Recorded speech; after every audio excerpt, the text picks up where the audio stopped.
kuidas õpetaja saab muuta kursuse registreerimise võtmeid.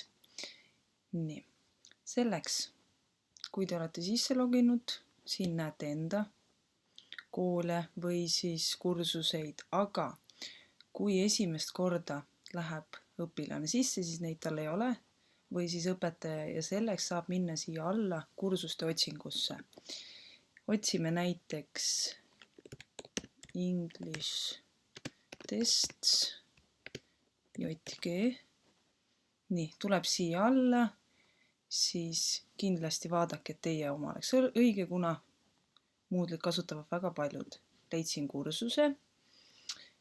Nüüd, selleks, et kui te ei ole siia registreerinud, siis on vaja algul registreerimisvõti sisestada, mille te saate näiteks enda õpetajalt.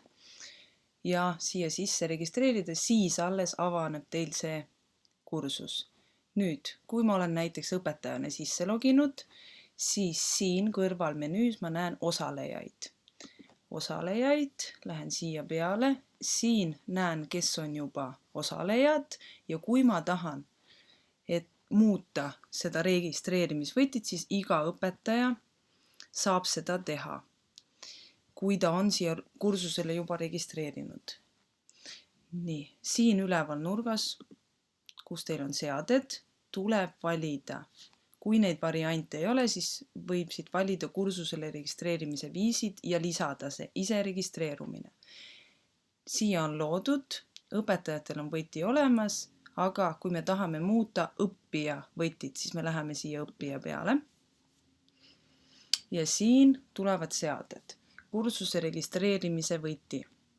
Leiate siit, saate muuta seda ja vaadata, mis see on.